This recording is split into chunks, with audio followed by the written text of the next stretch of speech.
Did you know that in the split second right before you disagree with your boss, your brain's chemical makeup actually looks almost identical to someone who is being actively chased by a bear? It's honestly wild, yeah. It is a genuine biological fact. Right. Yeah. I mean, we usually picture workplace stress or, a tense family dinner as these sophisticated social puzzles. Oh, totally. Like, it's just a game of chess. Exactly. But underneath it all, your biology is treating a simple difference of opinion like a literal fight for your life. Yeah, your nervous system doesn't know the difference between a bad marketing idea and a predator. Exactly. So, okay, picture this. You are sitting in a meeting, and someone across the table says something that is just wildly, objectively incorrect. We've all been there. Oh, 100%. You know they are wrong. You have the exact data proving them wrong sitting right there in your head. Just waiting to be said. Right. But instead of speaking up, what actually happens? Your amygdala hijacks your brain. Your heart starts to race. Sweaty palms, right? Yes. Your palms get sweaty. Your breathing gets shallow, which, deprives your prefrontal cortex of oxygen. And you just, you smile and nod. You say absolutely nothing. Nothing at all. It is the ultimate human default setting in the face of conflict. And it is entirely evolutionary. So it's basically hardwired into us. Right, exactly. We freeze. In that microscopic moment, our ancient brain calculates that being cast out of the tribe is actually a worse fate than letting a bad idea go unchecked. Wow. So we prioritize the room's comfort over the actual fact. Basically, yes. We prioritize the immediate perceived safety of the room over the truth. Exactly. And we do this because disagreeing is objectively terrifying. Yeah. I mean, it feels like stepping out onto a tightrope without a net. It really does. But here's where it gets really interesting, especially for our listeners. If disagreeing in your native language triggers that whole bear chase response, disagreeing in a second language, like English, can feel like you are on that exact same tightrope. But much worse. Yeah, except now it is 100 feet higher, and you were doing it in a hurricane. Oh, absolutely. It is a state of profound psychological and cognitive vulnerability. Because you're juggling so much more. Right. You are no longer just managing the interpersonal conflict or the power dynamics of the room. You are simultaneously translating, searching for precise vocabulary, monitoring your grammar and trying to regulate your tone. Which is just exhausting. The cognitive load is simply immense. And when you combine that cognitive overload with the biological flood of stress hormones, it is a miracle anyone ever speaks up at all. Which brings us to the core mission of our deep dive today. We are taking a magnifying glass to the psychology of communication. And it's such a crucial topic. It really is. We are unpacking the actual mechanics of how to master the art of strategic debate, how to speak English with profound confidence under extreme pressure, and, how to communicate beautifully during the most difficult, high-stakes moments. And we should clarify something important here. Oh, definitely. I want to be incredibly clear right at the top. Our goal here is not to teach you how to fight. We are not building aggressive boredom bulldogs today. Right. That is a crucial distinction. And really, it's the foundational philosophy we need to establish before we look at any of the actual tactics. Like the ground rules for today. Exactly. If we connect this to the bigger picture, the guiding principle here is that you do not need to destroy your opponent to win an argument. Which is how most people treat it, unfortunately. They do. But in fact, if your strategy results in the humiliation or the destruction of the other person's ego, you have already lost the larger game. You might win the battle, but lose the war. Precisely. You might win the point, but you lose the relationship, the collaboration, and the trust. Yeah, the trust is gone. So we want to invite you, the listener, into this deep dive as a third participant in a shared journey today. We want you to see debate not as a battlefield where one person survives, but as a collaborative process of truth-seeking. Okay, I love that. Let's unpack this. Because before we can learn how to debate elegantly, we have to understand why our brains and our cultural backgrounds seem to just actively sabotage us the second conflict arises. They really do feel like enemies sometimes. They do. And that starts with the physical, neurological reality of speaking a second language under pressure. Because, you simply cannot be a diplomatic genius if your brain and your mouth are not communicating smoothly. Right. We tend to treat language fluency as a purely academic exercise, like a database of vocabulary you can just access whenever you need it. Like pulling a file out of a cabinet. Exactly. Yeah. But fluency under pressure isn't just data retrieval. It requires a deeply ingrained physical reflex. A physical reflex. Yeah, think about what happens when you wake up in the morning. Your brain is booting up and it is functioning entirely in your native language. Yeah, sure. Your internal monologue, your subconscious thoughts, your groggy complaints about the alarm clock, they are not in English. Right, they're definitely in whatever language you grew up speaking. Exactly. So, if you are going to need to push back on a vice president or debate a really difficult colleague at, say, 2 in the afternoon, you can't just flip a neurological switch in that exact moment of panic and expect your English to be flawless. No, absolutely not. The translation lag is going to kill your momentum entirely. Because your brain is still translating. Right. You cannot do it on the fly like that. Your brain requires a transition period to move from comprehension to spontaneous production. So what's actually happening in the brain there? Well, in neurology, we look at the difference between Wernicke's area, which handles the understanding of language, and Broca's area, which handles speech production. Okay, Wernicke's for understanding, Broca's for speaking. Exactly. And to get Broca's area firing in a second language without the crutch of internal translation, you have to build what linguistic psychologists call a 10-minute brain bridge. A 10-minute brain bridge. I like the sound of that. It's crucial. This is a deliberate, daily morning speaking habit that forces the brain to transition out of native language translation and turns English into a physical, automatic reflex. Okay, I love the science of this, but what does it actually look like in practice? Because if someone tells me I need to stand in front of a mirror and give a TED Talk to myself every morning, I'm just not going to do it. Right. No one has time for that. It doesn't require a TED Talk. In fact, it should be the exact opposite. It is surprisingly simple, almost mundane. It is just speaking out loud to yourself for 10 continuous minutes about the most ordinary, routine parts of your morning. Just talking to yourself. Yeah. For example, right now, as you are listening to us, think about your own morning today. Did you wake up at 6:30, jumping right out of bed, or did you hit the snooze button twice and drag yourself out at 7:30? I'm definitely a snooze button person. Most people are, but you think about the texture of the carpet, the temperature of the room, and you just start describing it out loud in English. So I'm basically narrating my life like a documentary. Pretty much. Like I am now walking to the kitchen. I'm opening the fridge. I mean, I should admit, that feels a little ridiculous. Yeah. If my partner walks in while I'm doing this, they are going to think I've lost my mind. It does feel silly at first. Why does it have to be spoken out loud? Can't I just think these thoughts in English? That's a great question, but no. What's fascinating here is the neuroplasticity involved in physical articulation. Okay, how so? Thinking in a language and speaking it are completely different neurological events. When you physically describe your routine, saying out loud, I am drinking a strong cup of black coffee because I desperately need caffeine, versus I am drinking a large glass of cold water to wake my brain up faster, you are literally moving the muscles of your jaw. And your tongue, right? Exactly. Your tongue, your vocal cords. You are building myelin around the neural pathways that connect the physical action directly to the English vocabulary. Wow, okay. Yeah. So it's actual physical training. You are entirely bypassing the internal translation process. That makes total sense. So instead of having a thought in your native language, routing it to the translation center of your brain and then sending it to your mouth, you're short-circuiting the process. Precisely. You are building a direct highway. The English becomes a muscle memory, and you desperately need that reflex if you're going to survive the cognitive load of a high-stakes argument. You absolutely do. But, even if we assume you've built that perfect brain bridge and your reflexes are razor sharp, there is another massive, often invisible barrier we hit, isn't there? Yes. The cultural divide. Absolutely. The entire foundation of what constitutes a quote-unquote polite disagreement rests on cultural context. Because polite means different things to different people. Right. And English is the de facto global language of business, which means you are constantly, on a daily basis, interacting with people operating on entirely different cultural software systems. Different software systems. That's a great way to put it. In cross-cultural communication studies, we generally divide these into direct and indirect communication cultures. And this is where the interpersonal misunderstandings just explode into full-blown corporate crises. Oh, they happen all the time. Let's look at a direct culture first. We're talking about places like Northern Europe, Germany, the Netherlands, and the United States. Yes, those are classic direct cultures. In these cultures, the blunt, unvarnished truth is deeply respected. It is seen as honest, efficient, and professional. Exactly.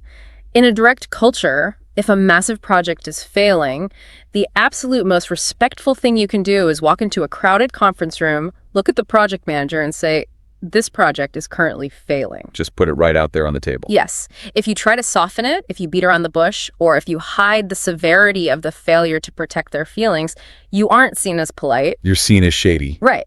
You are perceived as manipulative, untrustworthy, and dangerously dishonest. But then you take that exact same behavior, you travel across the globe to an indirect culture, places like Japan, India, many parts of Latin America, and much of the Middle East. Completely different rules. Totally different. In these cultures, preserving group harmony and protecting the face of your colleagues is the ultimate goal. It's paramount. Bluntness isn't seen as honest there. It is seen as incredibly cruel. It's seen as an attack. Right. It's aggressive.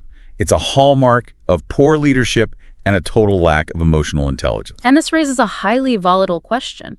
What happens when a direct communicator and an indirect communicator are placed on the exact same team and forced to solve a high-stakes crisis together? I mean, that sounds like a recipe for disaster. It is the classic textbook workplace clash. The direct person feels like they are being constantly lied to and stonewalled because the indirect person refuses to give a straight, blunt answer. Because they're trying to be polite. Exactly. Meanwhile, the indirect person feels like they are being verbally abused and bullied by a tyrant who lacks basic human empathy. I want to push back on this a little bit, though, because I've studied some linguistics, and there is this very famous concept by Paul Grice called the cooperative principle. Ah, yes. Grice's maxims. Right. Essentially, Grice's maxims state that for humans to have any kind of productive, cooperative conversation, we are governed by unwritten rules.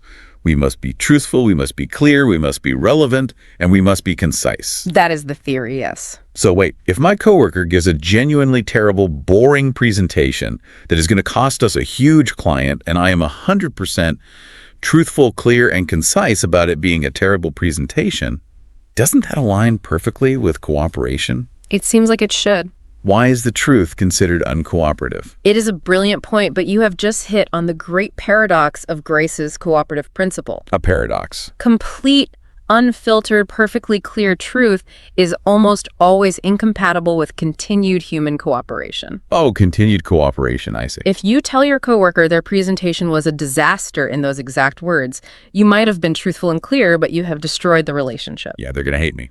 They will likely never collaborate with you effectively again. Which is why later linguists like Brown and Levinson introduced politeness theory and the concept of face. We must constantly balance the ultimate truth with tact. Tact. We hear that word all the time, but in this context, it takes on a much heavier meaning. It really does. Tact is the deliberate sensitivity and strategic linguistic effort required to avoid making someone feel physically and socially attacked. It takes actual effort. Yes. Think about a time someone gave you the brutal, unfiltered truth with zero tact. How did your body react in that exact second? Oh man, my chest got tight, my face flushed, and honestly, it felt like a literal physical punch to the stomach. A physical punch? Yeah, my body completely recoiled, and I instantly hated the person talking to me, even if they were technically right. Exactly. And when someone is experiencing that stomach punch sensation, their amygdala is firing. They are in fight or flight mode. The bear chase again. Exactly. They are no longer processing the logic of your argument. They are entirely focused on defending their ego from your attack. They're just trying to survive the conversation. So the strategic goal of tact isn't to lie. It is to deliver the hard truth without triggering that biological stomach punch. So how do we actually do that? I mean, now that we know we need tact to bypass the amygdala, what are the actual tactical grammatical tools we use to deliver a hard truth softly? Because we need a real toolkit. Right. We can't just rely on hoping we sound nice. We don't have to hope. This brings us to the realm of tactical diplomacy, where we can literally engineer our sentences for psychological safety. Engineer our sentences. I love that. We use specific grammatical tools as our diplomats. And the primary diplomats in the English language are modal verbs. Modal. Yes. Words like can, could, should, would, may, and might. I love calling them diplomats because they function exactly like a real-world diplomat navigating a tense border dispute. They negotiate the peace. Yes. They change the emotional tone and the perceived threat level without fundamentally changing the core meaning of the message. Let's look at a concrete example for everyone. Let's say you're reviewing a financial report from a colleague, and you see a glaring mathematical error. A big mistake. Huge.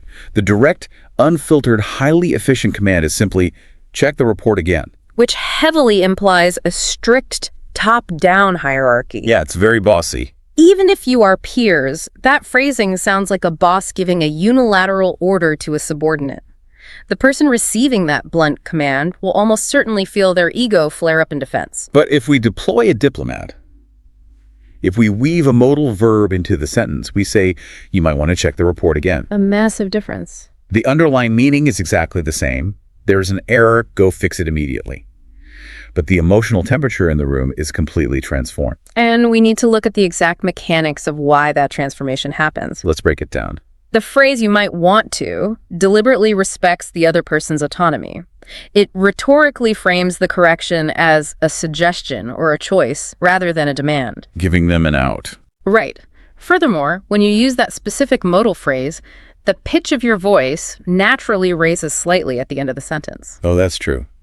You might want to check the report again. In human biology, an upward inflection signals friendliness, curiosity, and non-aggression to the listener's nervous system. Okay, I hear you, but I have to play devil's advocate here. Please do.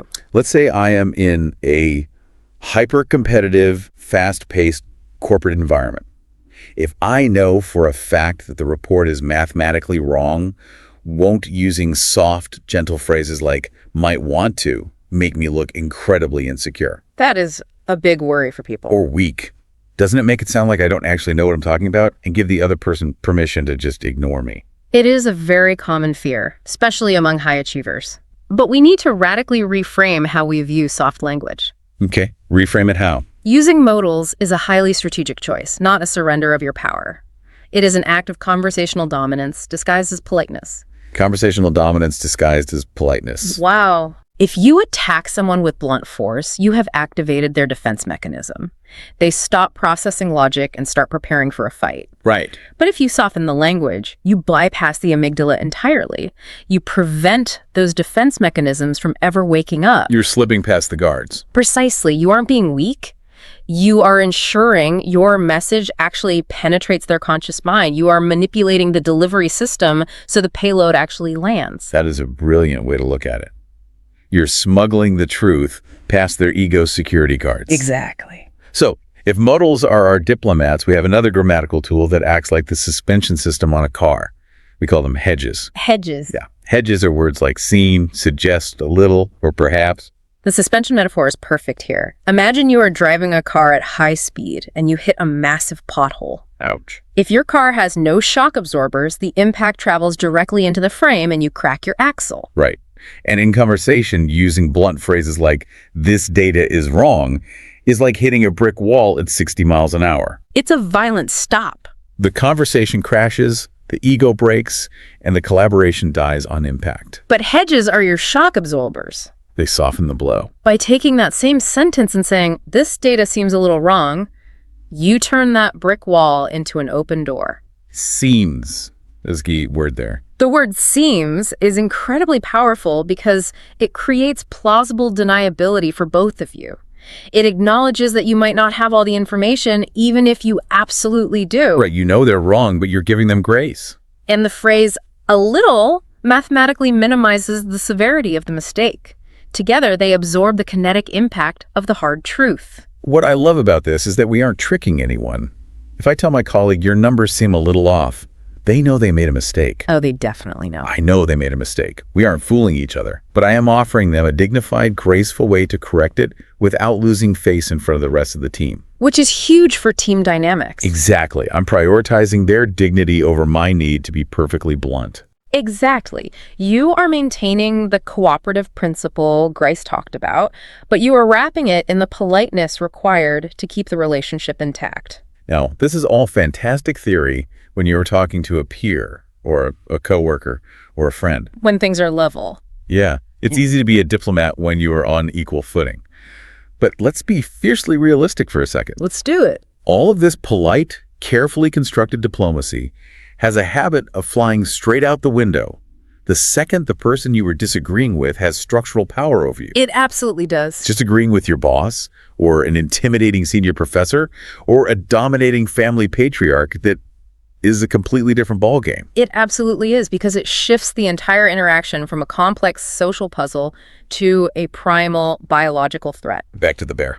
Exactly. When you disagree with an authority figure who holds your livelihood, your grades, or your family standing in their hands, your brain perceives it as a literal survival threat. Because your job is literally on the line. Right. Your amygdala fires rapidly, and your adrenal glands release a massive surge of cortisol, the body's primary stress hormone. Cortisol is what makes your breathing get shallow and your heart rate spike, right? Yes, it prepares the body for action. So your body is literally preparing for a physical fist fight in the middle of a Q3 budget review. Precisely. And here is the neurological catch. You cannot access your higher-level executive functions, let alone the nuanced linguistic skills required for a second language, when your bloodstream is flooded with cortisol. The brain just shuts those down. The cortisol shuts down the prefrontal cortex to route energy to your muscles. Wow. So before you utter a single syllable of disagreement to your boss, you must perform a deliberate physical reset. You have to clear the cortisol. You must take a deep, slow breath. This isn't just generic wellness advice. Right. It's not just take a breath and calm down. No, it's physiological. A deep breath stimulates the vagus nerve, which activates the parasympathetic nervous system, lowering your heart rate and signaling to your brain that you are not under physical attack. You have to force the biology to let logic regain control of the dashboard. You have to take the wheel back. That physical reset is so vital. But there is actually a brilliant, almost manipulative strategy you can use to bypass a lot of this panic. And it happens days or weeks before the disagreement ever takes place. A preemptive strategy. Yes. When you start working with a new boss, a new manager, or a new client, you establish a feedback process early. You do it during a time when everyone is happy, calm, and cooperative. Then there's no conflict. Right. You sit down in a casual one-on-one and you ask, how do you prefer I share my opinion if it happens to differ from yours? That is a move of profound professional maturity. I just love it so much. What you are doing there is initiating a meta-conversation, a conversation about how you will have future conversations. Setting the rules of engagement. By asking that specific question, you are getting the authority figure to pre-approve your future disagreements. You are securing a formal invitation to push back. You are. So when the day finally comes that you have to disagree, you aren't a subordinate rebelling against authority. You are simply an employee following the feedback protocol that the boss themselves established. It takes so much pressure off the moment. Yeah. But okay, let's say we didn't have that meta conversation. It happens. The heat of the moment arrives. The argument is happening right now. Your boss proposes an idea that you know will cost the company millions. High stakes. How do you push back in the moment without getting fired on the spot?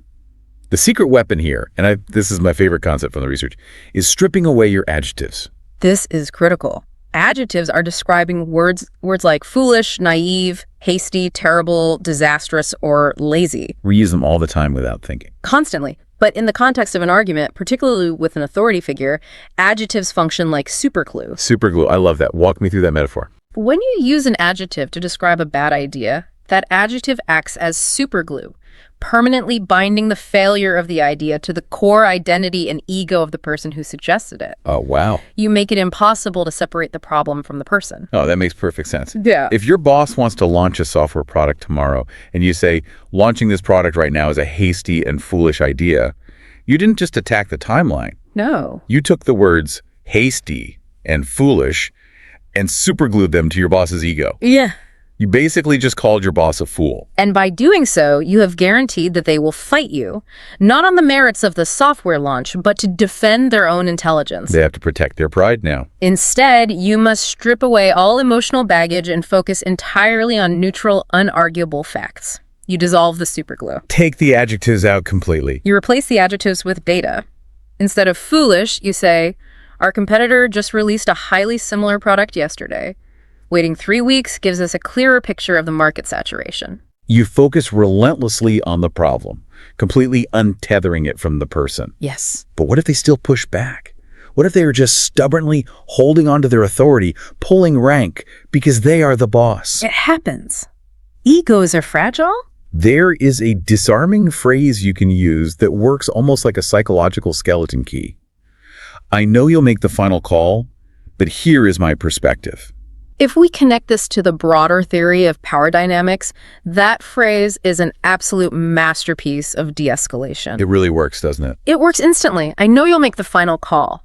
It explicitly neutralizes the threat to their authority. You're reminding them they are in charge. It verbally reassures them that their power is secure, that you are not trying to usurp their position. Right. Once their ego feels that its power is safe, the defense mechanisms lower, and they become infinitely more willing to listen to the perspective that you offer next. It's like petting a guard dog so it lets you walk through the gate. That's a great analogy. But even when you use all these tools, the deep breaths, the modals, the strict adjectives, there is still a massive cognitive load when arguing in a second language. It's a lot to keep track of. Your brain is juggling so many variables that it often just short circuits and you start to ramble. The dreaded ramble. You lose your point, you talk in circles, and you just hope the other person eventually pieces together what you're trying to say. Rambling is the absolute enemy of persuasion. It really is. When the brain is overwhelmed by stress and translation demands, it loses its map. It cannot dynamically outline a persuasive essay in real time. You just can't structure thoughts that fast. So we have to provide the brain with a rigid, predetermined structure to lean on. And the most effective structure for this, heavily used in executive coaching, is the PRP method. PREP. Yes. Point, reason, example, point. The PRP method is a total lifesaver for second language speakers. It's a paint-by-numbers canvas for debate. It organizes the chaos. Let's walk through a high-stakes corporate example for everyone listening. Let's say you're arguing against the CFO for more employee training in the annual budget. Classic scenario. First, you state the point. We must prioritize funding for internal employee training this quarter. You keep it short, punchy, and direct. Don't elaborate yet. Right. Next, you give the reason. Because upskilling our current team is far more cost-effective than our current reliance on expensive external consultants. Now you have a rationale. Then you provide the example. And this is where you ground your argument in undeniable reality. For instance, last year, our targeted software training boosted our internal project delivery speed by 20%, saving us $50,000 in consultant fees. Hard data. Unarguable. Finally, you restate the point to close the cognitive loop. Yeah. Therefore, our primary budget focus must remain on internal training. The beauty of the PRP method is that it gives your racing thoughts a secure container. A box to put your panic in. Yes. You never have to panic about what sentence comes next. You just fill in the blanks of the template.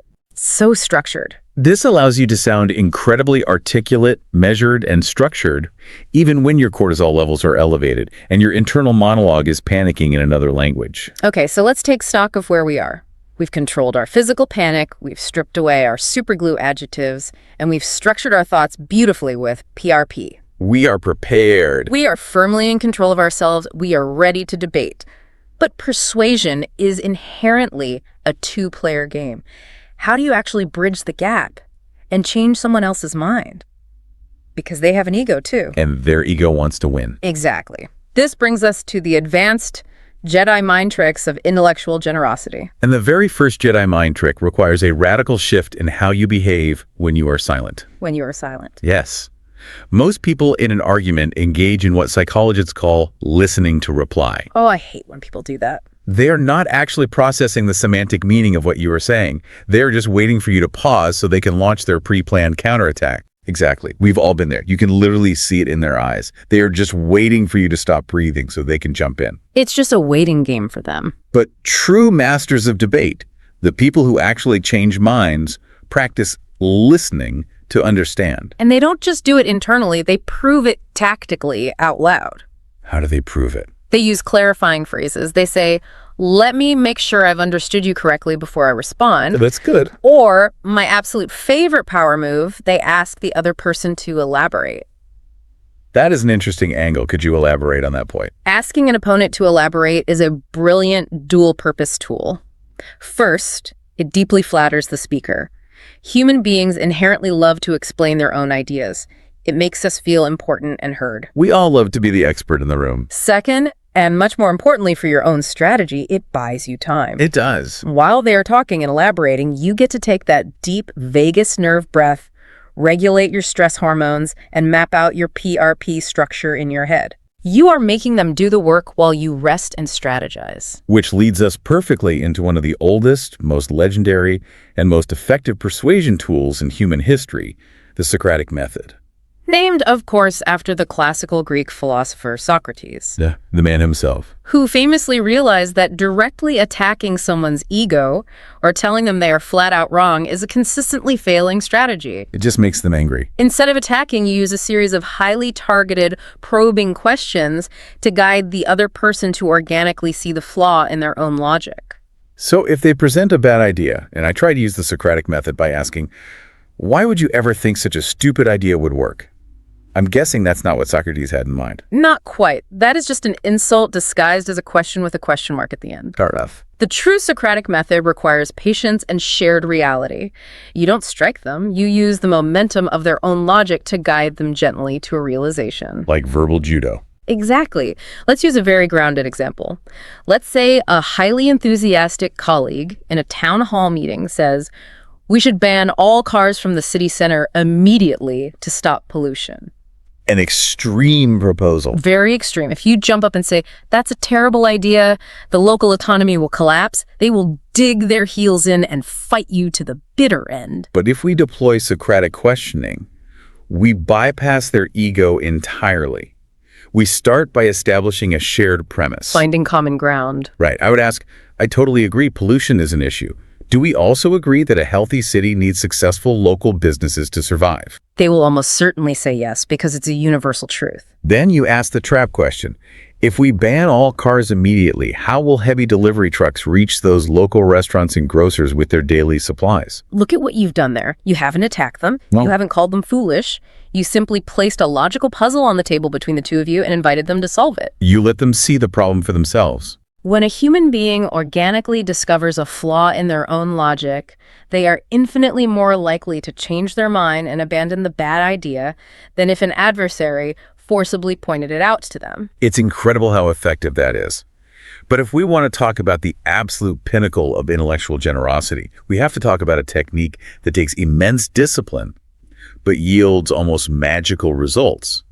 The steelman technique. The steelman. To truly understand its power, you first have to understand its opposite, the straw man fallacy. We've all seen the straw man. A straw man is when you take someone's argument, intentionally twist it, exaggerate it to make it look completely ridiculous, and then easily knock it down.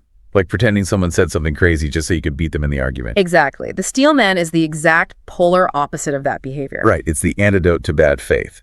So how do we actually construct a steelman? It is an act of profound, almost uncomfortable intellectual generosity. Before you are allowed to offer a single counter-argument or critique, you must reconstruct your opponent's argument in the strongest, most charitable, most bulletproof way possible. You make their argument better than they did. You essentially have to make their argument more articulate than they made it themselves. So let's go back to our colleague who wants to ban cars.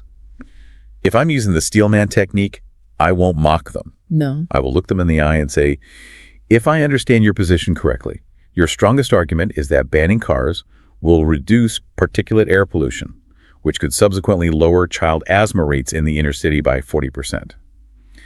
You are arguing that this is a critical public health emergency that fundamentally outweighs the immediate commercial concerns of local businesses.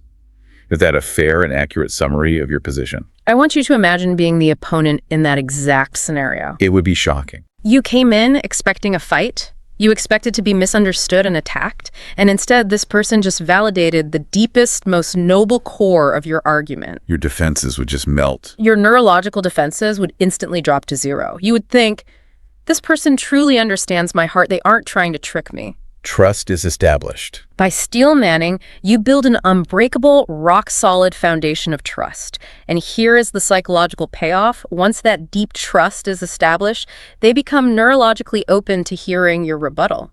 They will listen to you because you proved you listened to them. Precisely. Which perfectly sets up the strategy of concession and rebuttal, what I like to call the magic pivot. The pivot is essential. So many people, especially in corporate cultures that glorify being quote-unquote tough, think that conceding a single point, admitting the other person is right about literally anything, makes them look weak and vulnerable. It is a massive, widespread misconception. Conceding a point strategically does not make you look weak. It makes you look incredibly objective, reasonable, and securely grounded in reality. You look like a rational adult. It proves to the room that you are not a blind fanatic who just wants to win at all costs. So you look them dead in the eye and say, you are absolutely right about the devastating impact of child asthma.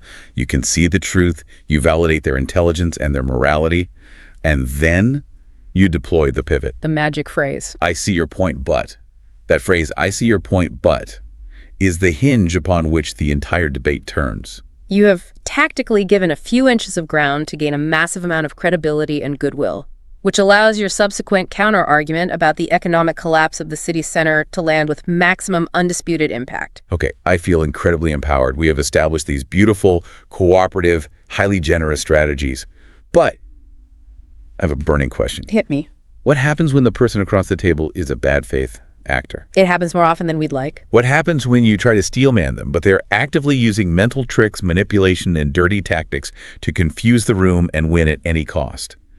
We have to explore the dark side of debate. We absolutely must, because if you are going to venture into high-stakes communication, especially while operating under the heavy cognitive load of a second language, you must be able to identify logical fallacies in real time. Logical fallacies. The dirty tricks. A logical fallacy is a structural error in reasoning.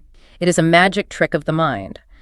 And just like a magic trick, the second you can name the trick and explain how it works, it instantly loses its power to confuse or intimidate you. You reveal the illusion. Exactly. And the most common trick, the one human brains fall for constantly because of how we evolved, is confusing correlation with causation. Ah, yes, the classic error. Our brains are essentially high-powered pattern recognition machines. We evolved to see a rustling bush, assume it's a tiger, and run. But that machinery is deeply flawed in the modern world. Just because two events happen at the exact same time does not mean one caused the other. Exactly. Our brains desperately want to link simultaneous events causally. Give me a real-world example. Let's look at a major real-world business example instead of the usual textbook ones. Imagine a massive multinational tech company. In Q3, they hire a brand new, highly controversial CEO. That exact same quarter, the company's global profits drop by 15%. The board of directors panics. The media runs headlines saying, "New CEO destroys tech giant's profits." They link the two events. They have linked the two events. New CEO equals lost money. But that is just correlation. If you actually zoom out and look at the data, you might find that in that exact same quarter, there was a global supply chain collapse in microchips and a massive macroeconomic shift in interest rates. The actual cause. The CEO didn't cause the profit drop. The global economy did. But because the human brain loves a simple narrative and a scapegoat, they fall for the fallacy. They always want a scapegoat. If you were in that boardroom and you understand correlation versus causation, you can stop the panic and redirect the focus to the actual supply chain problem. Precisely. Another highly manipulative fallacy that relies entirely on triggering panic and amygdala hijacking is the slippery slope. Oh, the slippery slope. This is a fear-based tactic where the speaker claims that allowing one minor, seemingly harmless action will inevitably trigger a disastrous, unstoppable chain reaction of catastrophic events. We see this everywhere, from politics to parenting. If we extend our teenagers' curfew by 30 minutes tonight, they will start thinking rules don't matter, then they'll start staying out all night, then they'll start hanging out with a criminal element, and inevitably, because of this 30-minute extension, they will end up in federal prison. It is completely absurd when you break it down because it ignores the hundreds of manageable steps and interventions between a later curfew and a prison sentence. It's totally disconnected from reality. But in the heat of the moment, it is highly effective because it overwhelms the listener's logical processing with an extreme emotional worst-case scenario. It paralyzes them with fear. Another one that manipulates people like that is the false dichotomy, right? Yes. Similarly manipulative and deeply tied to our evolutionary fight or flight response is the false dichotomy. The false dichotomy. This is the trap of being presented with only two extreme binary choices when, in reality, a massive, nuanced spectrum of options exists. An artificial forced choice. We see this in crisis meetings all the time. Either we cut everyone's salary by 20% right now, or the company goes bankrupt next month and we all lose our jobs. It is designed to create a false sense of claustrophobia. Your brain, under stress, loves binary choices, fight or flee, good or bad, alive or dead. The false dichotomy preys on that. So how do you escape the trap? The tactical response to this is simple but requires immense presence of mind. You simply refuse the artificial box they are trying to put you in. Just say no to the box? You calmly point out the invisible, ignored options. Those are not our only two choices. What if we renegotiate our commercial leases? What if we pause the Q4 marketing spend? Let's explore the middle ground. Now, what happens when they realize their logic is failing, their fallacies are being dismantled, and they just abandon the argument altogether? That's when things get personal. That brings us to the ad hominem attack. It's Latin for to the person. This is when they completely abandon the topic and attack your personal character, your background, or your identity. It's so batty. You are passionately debating the efficiency of a new software platform, and they look at you and say, well, you wouldn't understand this because you're just an uneducated junior associate who can't even dress professionally. It is objectively the lowest, most desperate form of debate. And it feels terrible in the moment. It burns. Oh, it stings. But strategically. Here is the most liberating insight you can have. If they hit you with an ad hominem, it means you have definitively won the debate. You have won. They have completely run out of logical ammunition, their arguments have failed, and they are reduced to lashing out emotionally like a toddler having a tantrum. That is exactly right, but it requires profound emotional regulation on your part to accept it. You must protect your own emotional state by recognizing the ad hominem for what it truly is. The white flag. It is a white flag of intellectual surrender, perfectly disguised as an insult. Let the insult wash over you, knowing you have won the intellectual high ground. Speaking of distractions, I need to clarify something for my own sanity. We have two fallacies that sound very similar: the red herring and the straw man. People confuse them all the time. We talked about the straw man earlier, exaggerating an argument to knock it down. But wait, how is a red herring practically different? Aren't they both just trying to distract me? It is a nuanced but critical distinction. A straw man takes the current topic, twists it into a grotesque caricature, and attacks the caricature. Right. A red herring, on the other hand, abandons the current topic completely and introduces something entirely unrelated. Entirely unrelated. The name is very literal. It comes from an old trick where criminals or opposing hunters would drag a smelly, pungent red herring fish across a forest trail. Literally a smelly fish. The strong scent would distract the hunting dogs, causing them to abandon the scent of the actual prey and chase the fish instead. Okay, I get it now. So, if I'm a journalist asking a politician a highly critical question about why middle-class taxes are rising, and the politician looks at the camera and says, you know what's really important right now?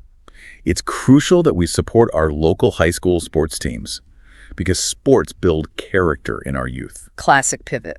That is a red herring. They just dragged a smelly fish across a press conference to avoid talking about taxes. Precisely. They want you to chase the fish of youth sports and forget the prey of rising taxes. Tricky. And one final incredibly common fallacy to watch for is begging the question, which is essentially circular logic. Circular logic. The premise assumes the conclusion is already inherently true without offering any proof. For example, a salesperson says, this software is undeniably the best on the market because it is superior to all the rest. They provided zero data. They just created a loop of synonyms. It's the best because it's superior. It sounds confident, but it means absolutely nothing. It's empty rhetoric. Okay, so we've trained our eyes.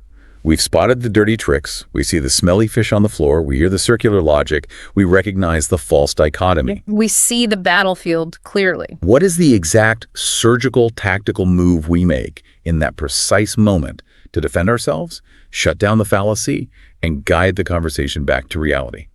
It's time for checkmate refuting without fighting. And for the ultimate checkmate strategies, we actually return to the ancients. We go back to Aristotle's rhetorical triangle. Aristotle again. Aristotle argued over 2,000 years ago that effective persuasion requires a balance of three elements: ethos, pathos, and logos. Ethos is your credibility and character.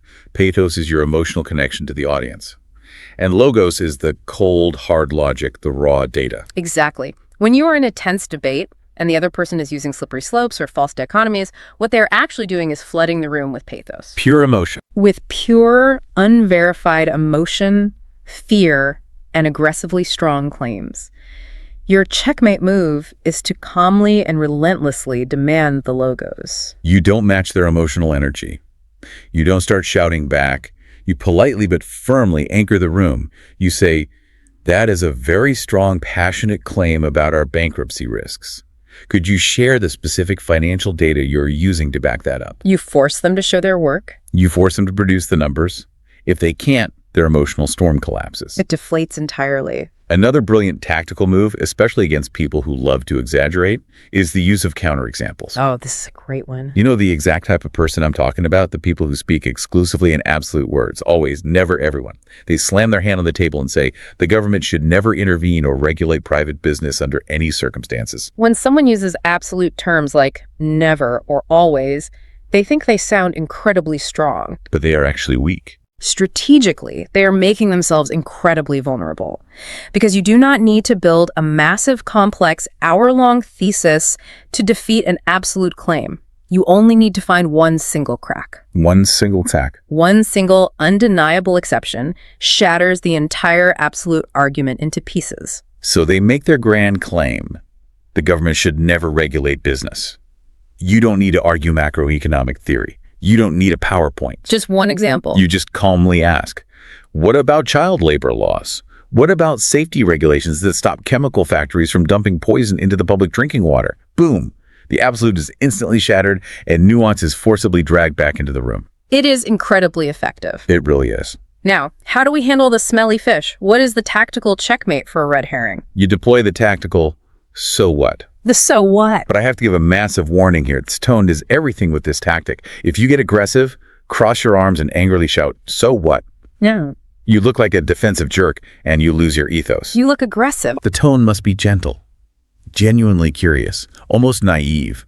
When the politician brings up the local sports team to avoid the tax question, you don't call him a liar.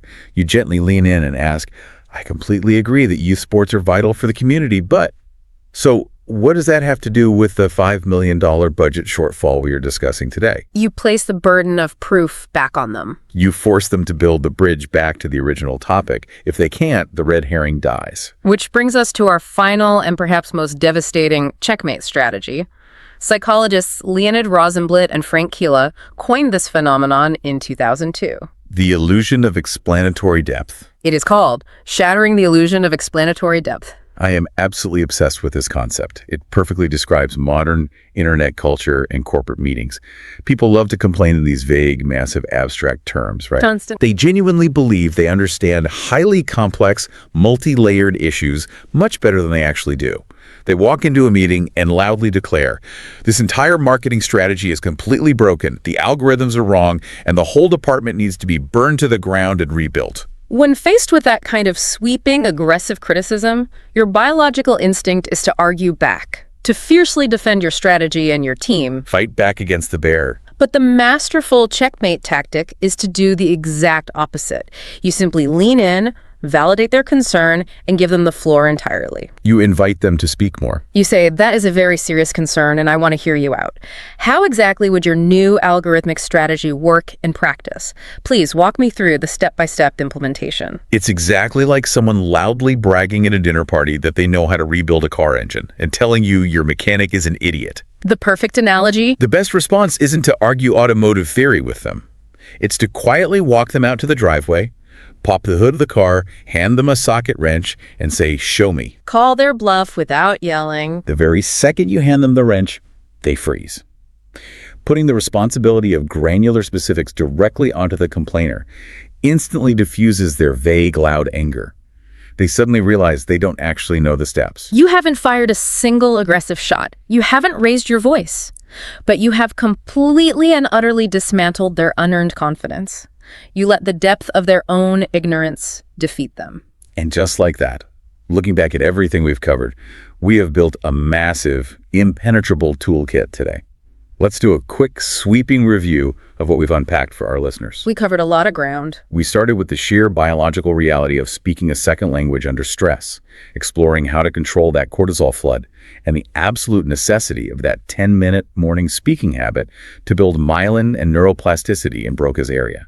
We explored the deep cultural divides of direct versus indirect communication and how we can engineer psychological safety by using modals and hedges as our diplomats and shock absorbers. To navigate those differences with profound tact, We tackled the terrifying power dynamics of authority, the brilliance of establishing a feedback process early, the necessity of dissolving those superglue adjectives to protect egos, Using the PREP method to stop our stressed brains from rambling. and deploying that beautiful, ego-stroking, disarming phrase, "I know you'll make the final call." We advanced into the Jedi mind tricks of true persuasion, utilizing Socratic questioning to guide people to their own realizations, steel manning to build radical, unbreakable trust before disagreeing, and the strategic pivot of concession and rebuttal. And finally, we survived the dark side.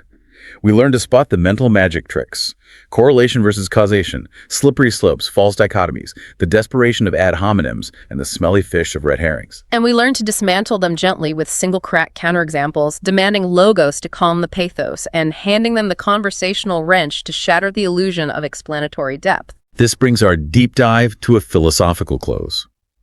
We've spent the last hour giving you highly effective weapons of communication, but we are explicitly asking you to use them as tools to build, not to destroy. Mastering these tactics is not about dominating a boardroom, proving you're superior, crushing intellect, or humiliating an opponent in front of their peers. Doing that will only leave you isolated, distrusted, and very lonely. True persuasion, the kind that changes the world and builds lasting careers, is about the shared pursuit of truth. It's about having the grace and the skill to build a bridge between two entirely different minds, even across massive cultural and language barriers. Which leaves me with one final, deeply provocative thought for you to mull over as you go about your day. We spent all this time talking about using these tools outwardly on difficult bosses, stubborn colleagues, and tense family members. Yes. But what happens when we turn the mirror inward? What happens when we apply these exact same tools to our own internal monologue? Think about it. When you are doubting your own abilities in a second language, are you actively using logical fallacies against yourself? Are you trapping your own potential in a false dichotomy, telling yourself, I'm either perfectly, flawlessly fluent right now, or I'm an absolute, embarrassing failure? That's a trap so many fall into. What if, instead of letting your inner critic run wild down a slippery slope of anxiety, predicting that one grammar mistake will ruin your entire career, you stopped? What if you paused, took that deep vagus nerve breath, demanded objective logos from yourself, and chose to intentionally steelman your own potential instead of your fears? That is a beautiful thought. Think about that the next time your palms get sweaty, your heart starts to race, and you feel the urge to just smile and nod. You have the tools. Now you just have to speak. Imagine you are face-to-face with a furious customer, or maybe a boss who's suddenly demanding this completely impossible deadline. Or, even a colleague who has just completely dropped the ball for like the 5th time this month. Yeah, that sinking feeling. Exactly. Your heart is just pounding against your ribs, right? Your palms are sweating, your breath gets super shallow. And in that exact moment, every single piece of polite communication theory you have ever read just completely evaporates from your brain. Oh, yeah. It's gone. Poof. Right. You aren't thinking about conflict resolution frameworks at all. You are literally just trying to survive the conversation. So today we are building a literal, practical survival toolkit for those exact high-pressure moments. Welcome to the deep dive. I love this topic so much because it is the ultimate test of theory versus reality. He's that physiological response you just described, the racing heart, the adrenaline that fundamentally changes how our brains process language. It's biological, right? Totally. When we're threatened, even if it's just socially threatened, our higher reasoning centers just start shutting down. And that is exactly the core mission of our discussion today. We are taking the theoretical rules of polite disagreement, and we are applying them to the absolute messiness of real-world human interaction. Which is where it really counts. Right. Now, to set the stage, we've spent a lot of time previously building up a pretty robust theoretical foundation. We've looked at structural frameworks like the PRP method, for instance. The point, reason, example, point, structure. Yeah, making a point, giving a reason, providing an example, and restating the point. Which is, it's fantastic for organizing your thoughts in a vacuum. Sure, in a vacuum. Yeah. And we also dissected the steelman technique. Yeah.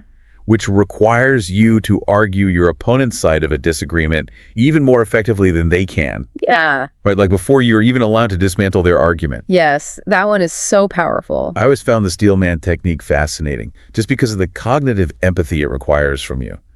You can't just mimic their words. You actually have to inhabit their logic. You have to step into their shoes entirely. Exactly. And when you do that successfully, you completely disarm the other person. They sit back and realize, oh, wow, this person actually understands my worldview. Yeah, it literally drains all the hostility right out of the room.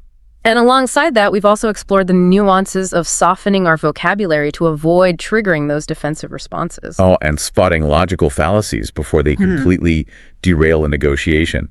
We have this massive theoretical toolkit. We really do. But, and this is a big thing, but having a theoretical toolkit is basically like sitting in a comfortable dry chair, sipping your coffee, and reading a beautifully illustrated manual about how to swim. Oh, I love that analogy. Right.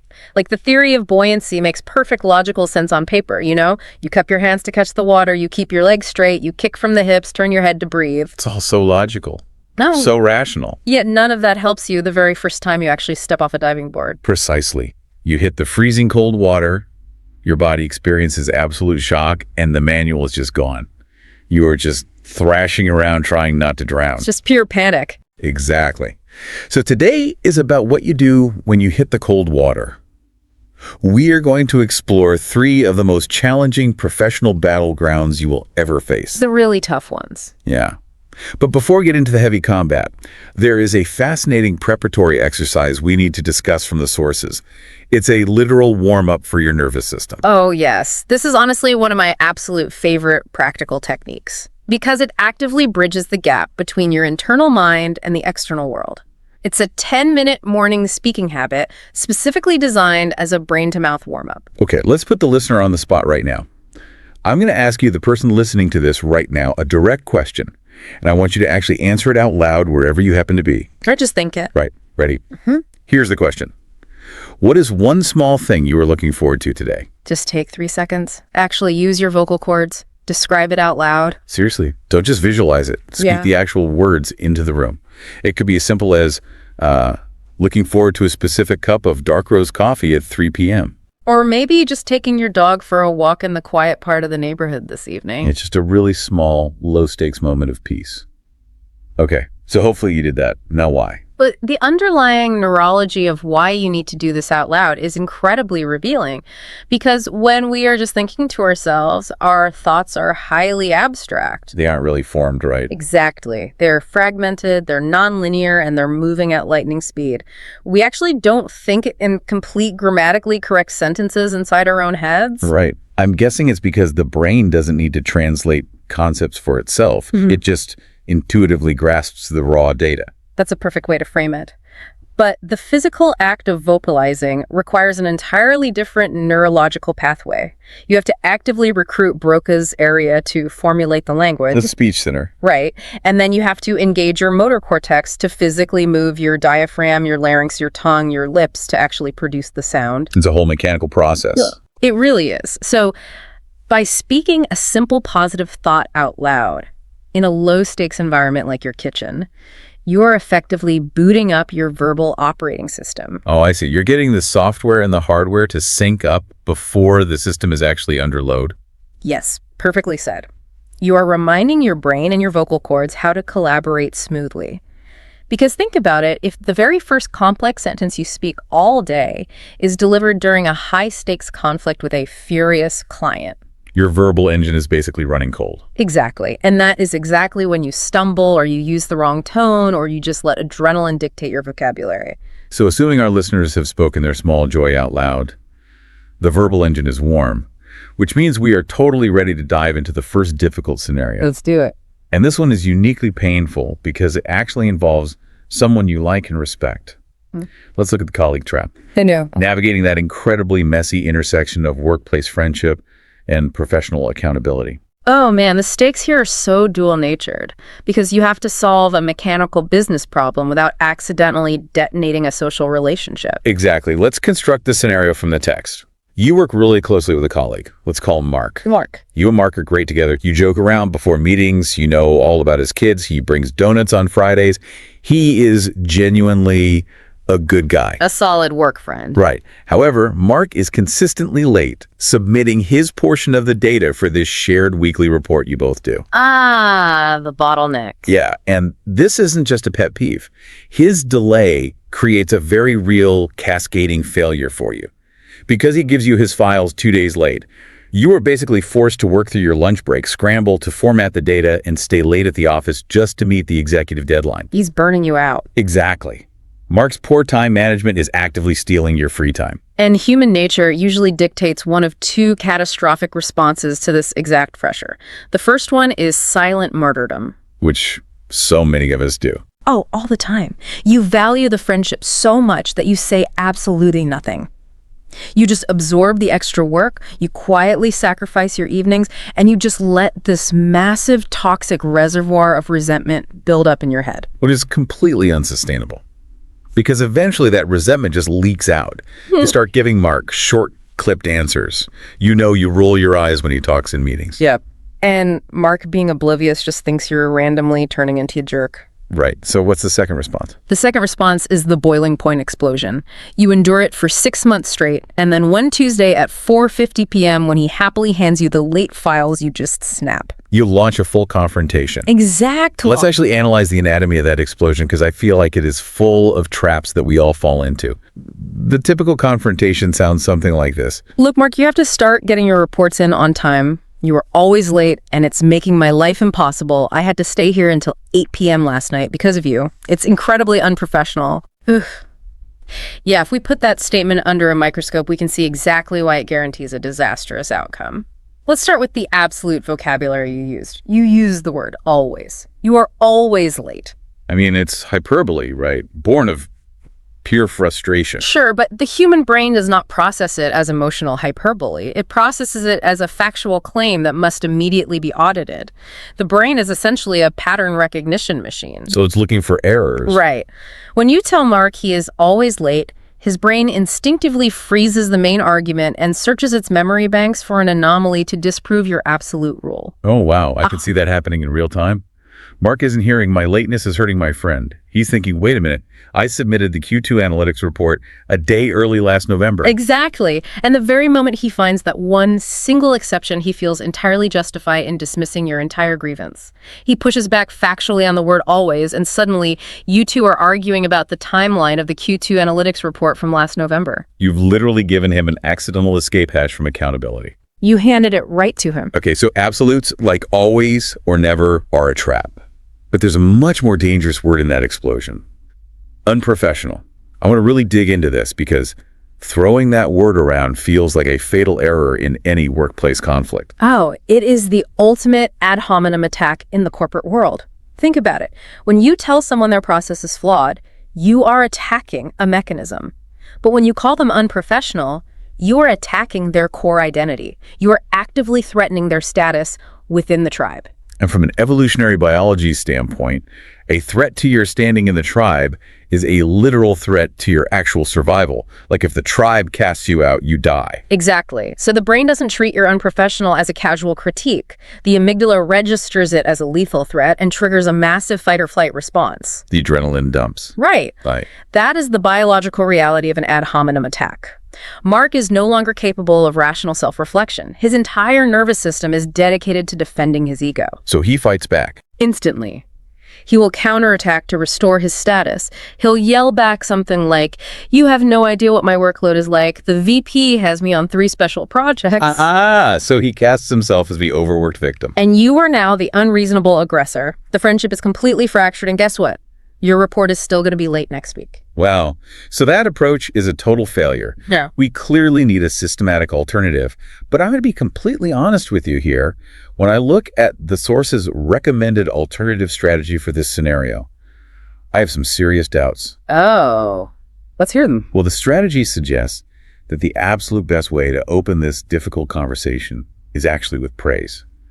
The recommendation is to start by saying something like, first, I wanted to tell you that your research on the competitor analysis last week was brilliant. It really elevated the final presentation. Right, a strategic injection of positive reinforcement before introducing the conflict. Okay, but here's my problem with that. It sounds incredibly manipulative. It feels like the classic compliment sandwich where management tells you something nice, delivers a crushing blow, and then says something nice again. It feels patronizing. Yes. If Mark is a smart guy, isn't he going to see right through that immediately? And what if his work genuinely isn't that great? Do I just invent a fake compliment? I am so glad you're pushing back on this because there is a massive, crucial distinction between manipulation and psychological safety here. If you invent a compliment or offer vague flattery like, hey, Mark, you're a super fun guy to work with, but Yeah, that sounds so fake. yes, it is manipulative, and his radar will instantly detect it.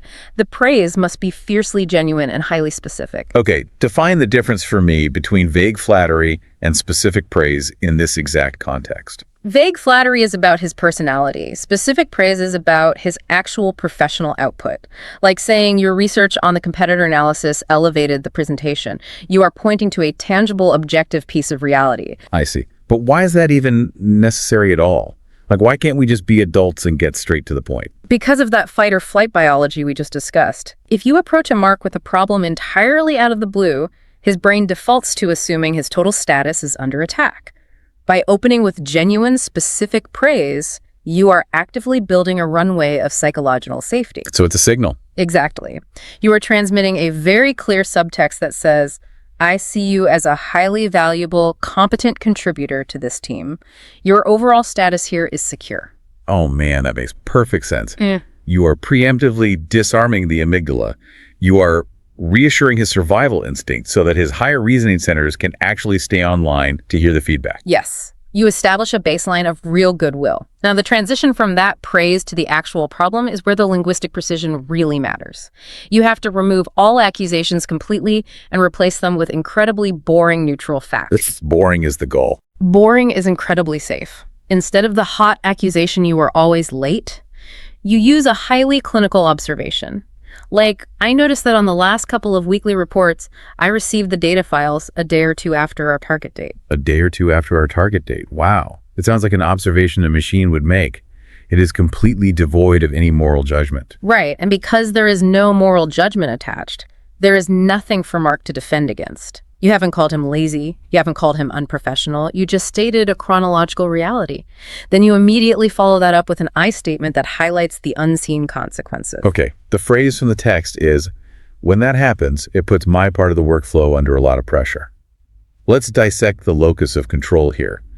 You aren't saying you made me stay late. You are saying my part of the workflow experiences pressure. It completely removes the pointing finger. It really does. It invites empathy instead of demanding an apology. You are simply giving Mark new data about your internal experience. But the real masterstroke of this entire framework is the final step, the Socratic question. The Socratic method, right? Going back to ancient Greece, the idea of drawing out underlying truths through systematic questioning rather than just lecturing someone. Exactly. The problem with giving people answers is that it implies you are superior and they are ignorant. If you tell Mark you need to manage your time better, you are acting as his boss, which you definitely are not. Right, we are peers. But a question is an invitation to collaborate. So the strategy suggests asking this boss, I was wondering if there's a bottleneck in your workflow that we haven't accounted for, or if our timeline is just too aggressive. I'm trying to put myself in Mark's shoes right now. If someone says that to me, something fascinating happens mentally. The conflict is literally no longer me versus you. By asking if there is a bottleneck or an aggressive timeline, you have effectively externalized the whole problem. You took the burden of blame off his shoulders. Yeah, and you placed it onto a third neutral entity, the process. You have literally rearranged the entire architecture of the conflict. It is now you and Mark sitting on the same side of the table looking at the broken process on the other side. And because Mark isn't busy fighting for his professional life, his natural empathy kicks in. He realizes, oh my God, I didn't even think about what happens to the data after I hand it off. I've just been so overwhelmed with other stuff. He apologizes not because he was bullied or guilted into it, but because the structure of your communication allowed him to safely realize his own mistake. It is a stunningly effective way to maintain respect while still enforcing a hard boundary. It truly is. So for the listener, visualize the Mark in your own professional life right now. The person who means well, but is just causing you massive grief. I want you to mentally practice this transition phrase. It is the bridge to collaboration. Imagine them right now and practice saying, I was wondering if we could look at the process together. That simple phrase completely neutralizes the threat of hierarchy. But okay, here's the thing. That collaborative approach works beautifully when there's an underlying foundation of mutual respect, right? Like you and Mark are fundamentally on the same team. But that entire strategy collapses the second you remove goodwill from the equation entirely. Oh, absolutely. It's a completely different game. Which makes me wonder how any of this applies when someone is just flat out furious with you from the jump. They don't care about your feelings or your process at all. Well, now we are crossing the border into our second battleground. We are moving from a well-meaning peer to a highly volatile stranger. Okay, this is the de-escalation of the angry customer. And let's really raise the stakes with a very specific hostile scenario from the text. Paint the picture. You are working customer support. A customer gets on the phone, or maybe they are physically standing across a counter from you, and they are absolutely irate. Their face is red, their voice is raised. They spent $200 on your company's software product, and it is just failing to do what they needed to do. They're feeling totally scammed. Yeah, and they demand an immediate full refund. But there is a massive structural problem here. The purchase was made 20 days ago. Your company has an ironclad 14-day return policy. You literally physically cannot process the refund in the system. So you have an immovable object, which is the corporate policy meeting a highly emotional, unstoppable force. And the most natural human instinct in this exact moment, especially when someone's actively yelling in your face, is to seek cover behind the rules. I call this becoming the policy robot. You just retreat from the emotional intensity and you recite the law. Right. You say something like, I am sorry, sir, but you are past the 14-day return window. There is nothing I can do. Which is factually 100% accurate. So why is the truth such a terrible response here? To understand why the truth acts like pure gasoline on a fire in this specific moment, we have to look at Aristotle's rhetorical triangle. Any communication relies on three main pillars. Ethos, which is your credibility and trust. Logos, which is logic, reason, and facts.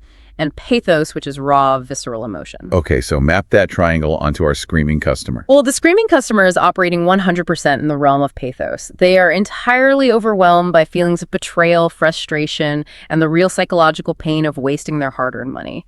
They aren't thinking logically at all. They're just feeling. Right. Now, when you respond to their overwhelming pathos with strict clinical logos by reciting a 14-day policy, you are essentially speaking a completely foreign language to them. Oh, man. That makes me think of a circuit board. Like if a massive power surge completely blows a fuse, you can't just keep trying to send normal electricity through the system and expect the machine to work right. The circuitry is literally broken. Pathos is the blown fuse. And until you reset that emotional fuse, logic just cannot flow through the system. That is a phenomenal analogy, truly. Because when you hit them with the policy robot response, the customer feels entirely unseen. They are basically screaming, I am in pain. And you are essentially responding according to subsection B, pain is a violation of our terms. It's so dismissive. It is. And because they feel dismissed, their pathos doesn't dissipate and radically amplifies. Now they're no longer just angry at the software. They are furious at your complete lack of humanity. So how do we reset the fuse then? How do we actually de-escalate without breaking the company policy and getting fired? The strategy requires a very deliberate sequence known as concession and rebuttal. But we have to fundamentally redefine what a concession is in this context. Right, because we obviously aren't conceding the refund. We can't give them the $200 back. Exactly. You are not conceding the material demand. You are conceding the validity of their emotional reality. The opening move is this exact phrase. I can hear how incredibly frustrating this must be for you. Okay, let's stop and look at the architecture of that sentence. I can hear how incredibly frustrating this must be. It costs you absolutely nothing to say that. You haven't admitted fault, you haven't authorized a refund, but you have fundamentally validated their existence as a human being who is currently suffering. And the biological response to feeling genuinely heard is profound. When a person realizes that they do not have to fight just to convince you that they are upset, their parasympathetic nervous system begins to engage. Their heart rate literally starts to slow down. The volume of their voice naturally drops. Because you have successfully met them in the realm of pathos. Exactly. You join them there. But the fuse is only halfway reset, right? Like they are calmer, but they still really want their money back. Which leads to the pivot. You must transition them out of pathos and force their brain to re-engage with logos. And you do this by asking them to narrow their focus. You say something like, could you please elaborate on which specific feature of the software isn't working for you? I really love the mechanics of this move. Because a moment ago, the customer was drowning in this massive generalized cloud of rage. Like, this whole company is a scam, the software is garbage. But by asking for a specific technical detail, you are forcing their prefrontal cortex back online. They literally have to stop feeling and start diagnosing. So they answer, the data import feature keeps crashing every time I upload a CSV file. And just like that, the monster in the room is shrunk. We are no longer dealing with an existential crisis of betrayal. We're just dealing with a CSV file error. You have contained the fire. Yes. Now and only now that they are operating back in the realm of logos can you deliver the rebuttal. You must state the firm boundary of the policy, but you instantly pair it with a high-value constructive alternative. Right. The strategy suggests saying something like, I see the purchase was made 20 days ago, which puts us outside the 14-day refund window. What I can do right now is immediately schedule a free priority one-on-one session with our top technical specialist to fix the CSV import issue for you. And to apologize for the roadblock this caused you, I am going to issue a 50% credit to your account for any future upgrades. See what you did? You maintain the absolute structural integrity of your organization's rules, but you absolutely refuse to leave the customer empty-handed. Right. You solve the specific technical problem they just articulated, and you offer some financial compensation to soothe the lingering emotional sting. It reminds me of how you catch a really heavy object that someone just throws at you unexpectedly. Like if you lock your elbows and stand completely rigid, which is the policy robot, the impact is going to break your arms or knock you backward. Instead, you have to catch the weight, bend your knees, and actively absorb the downward momentum before you try lifting it back up. Validation is basically bending your knees. You absorb the momentum safely. You don't resist the energy, you actively manage it. So for everyone listening, this is your primary tool for the hostile stranger. But you really must practice the tone of the concession, because if you sound sarcastic or robotic when you say it, it will backfire spectacularly. Oh yeah, tone is everything here. Imagine the most difficult, irrational person you deal with right now, and practice resetting their fuse. I can hear how frustrating this is for you. That empathy anchor is the absolute only way to survive the initial impact. All right, so we have handled the peer, where we have mutual goodwill but poor execution. We have handled the angry stranger, where we have zero goodwill, but we do hold the structural power of the company policy. But that leaves the most daunting dynamic of all. What happens when you must negotiate against someone who holds absolute structural power over you? The upward dynamic, navigating the boss. Yeah, this third professional battleground is where careers are literally made or derailed.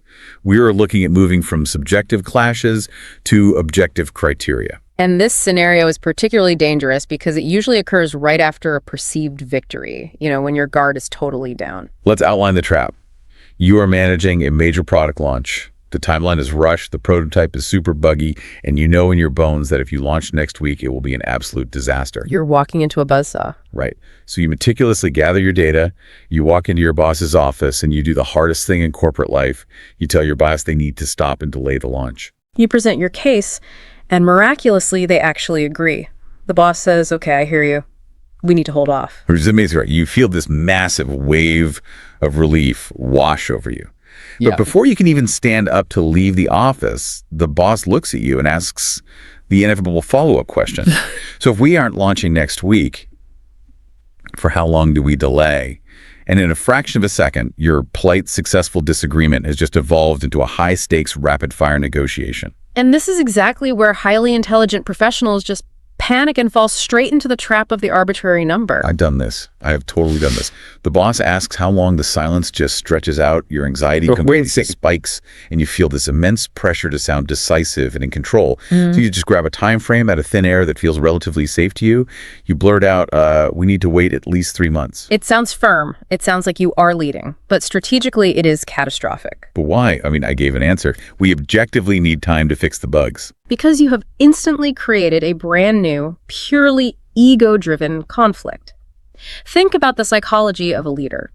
A boss is naturally biased toward action speed and market presence.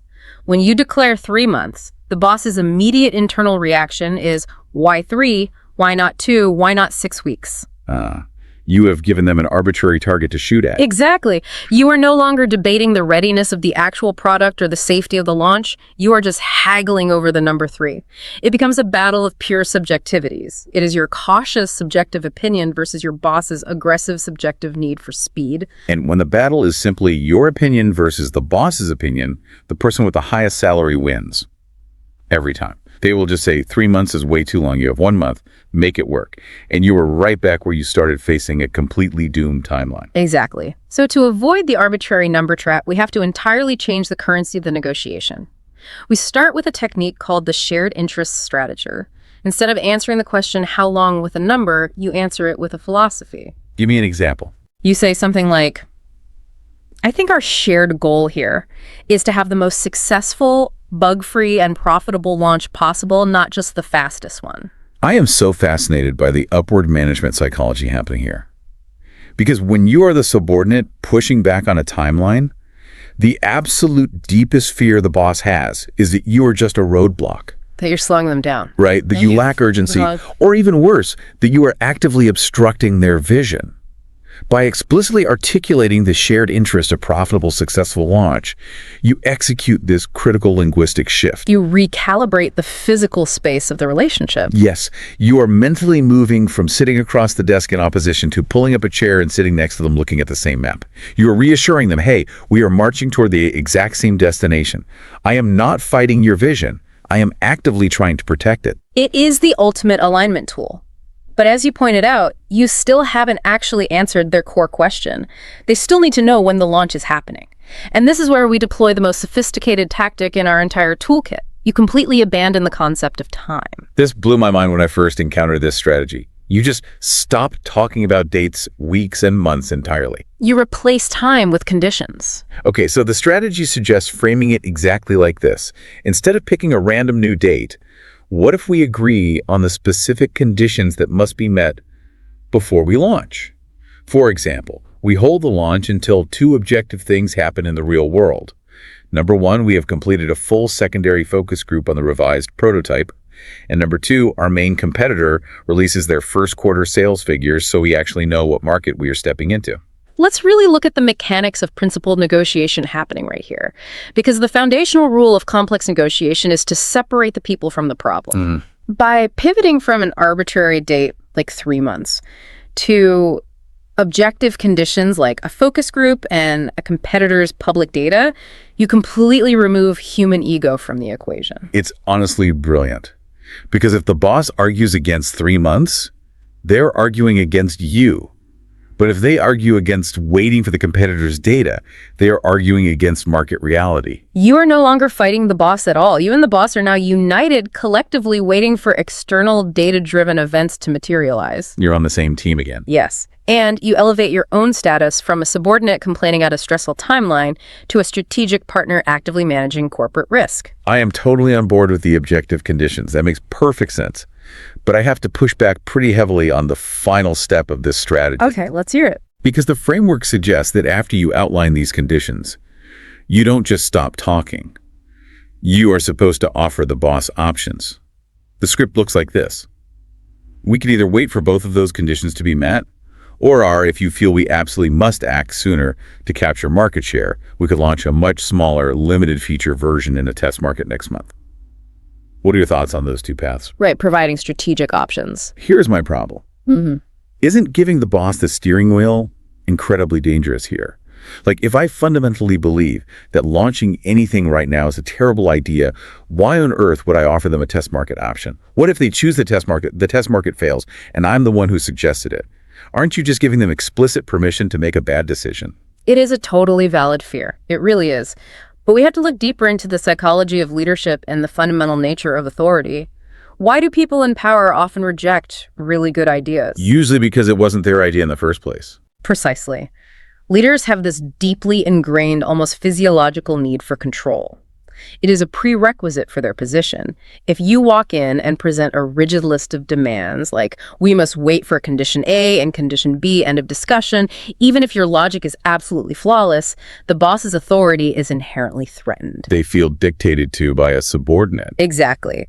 And to reassert their dominance, They might reject your flawless logic simply to prove to you that they are still the one making the decisions. Wow, so they will literally sink the ship just to prove they are the captain. It happens every single day in corporate environments. The illusion of choice is the direct antidote to this dynamic. By providing two heavily vetted, highly curated options, you are instantly satisfying their psychological need for control.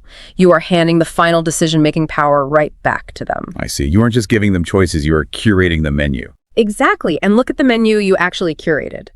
Option A is your ideal scenario waiting for the objective conditions. Option B is a mitigated, carefully contained risk, which is a small test market. Both of those options are infinitely superior to their original plan, which was blindly launching the full broken product next week. You have engineered a reality where no matter which option the boss chooses, you have successfully protected the broader project.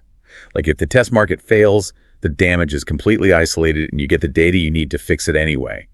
You have essentially built a maze where every single exit leads to a better outcome than the one you started with. And you did it all while cementing your reputation as a top-tier strategic thinker who brings solutions, not just roadblocks. It is remarkably sophisticated upward management. So for the listener who is dealing with an aggressive boss right now or an impatient manager, practice the recalibration phrase. When the pressure is really on and opinions are violently clashing, imagine looking them right in the eye and saying, I think we both share the same goal here. It is such a simple phrase, but it instantly disarms those power struggles. We have covered immense ground today. We have traversed 3 very different battlegrounds. We dissected how to enforce accountability with a friendly peer by externalizing the problem. We explored how to de-escalate a furious stranger by validating their pathos before introducing logos. And we just broke down how to negotiate with structural power by replacing arbitrary timelines with objective conditions and curated options. When you look at these 3 distinct scenarios, side by side, a really profound underlying theme emerges. It connects every single tactic we've discussed today. What is the unifying theory here? It is a concept of deep structural respect. And I am not talking about superficial politeness or just using nice words. I'm talking about honoring the fundamental humanity of the person sitting across from you. Unpack that for me. How does structural respect actually manifest in these specific tools? Think about the peer scenario with Mark. When we actively refused to use the word unprofessional and instead asked Mark to examine the process with us, we were demonstrating profound respect for his intelligence and his dignity. We refused to treat him like a child who needed a scolding. That makes sense. And in the angry customer scenario, when we validated their frustration before we ever enforced our policy, we demonstrated respect for their emotional reality. We recognized that their anger was a valid human experience, even if their ultimate demand was impossible to fulfill. Right. And with the boss, by aligning our shared goals and offering them strategic choices, we demonstrated respect for the immense pressure they are under and their ultimate authority over the project. Exactly. And this is the crucial takeaway for everyone listening. These frameworks, the Socratic questions, the concession and a rebuttal, the objective criteria, they are not manipulative conversational hacks. If you view them as psychological tricks designed to help you just win an argument, your tone will absolutely betray you and they will fail. People can smell manipulation a mile away. They really can. But if you view these tools as mechanisms of respect, as structured ways to build sturdy bridges over really turbulent emotional waters, they allow you to find the absolute best possible shared outcome, even when the pressure is immense. Which brings us right back to the diving board. The theory is beautiful, but the cold water is unforgiving.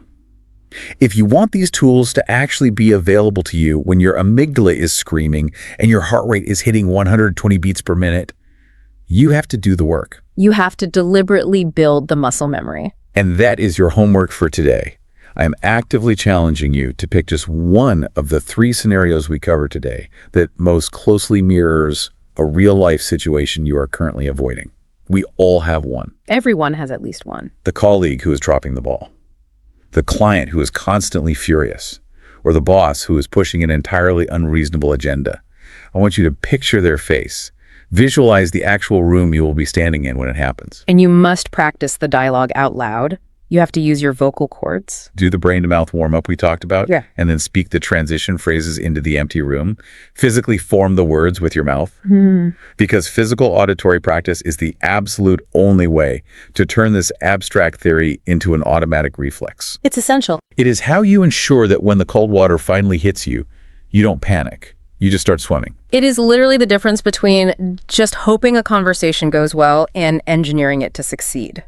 Now, before we sign off today, I want to leave you with one final, slightly provocative thought to chew on long after this deep dive ends. Oh, a philosophical curveball. I like it. We have spent this entire deep dive analyzing how you can leverage these sophisticated frameworks to manage the emotional reactions of other people, right? How you can skillfully diffuse their anger, guide their logic, and collaborate with their egos. Yes, we have. But what happens if the person sitting across the negotiation table from you has actually mastered this exact same playbook? Oh, wow. The mirror scenario.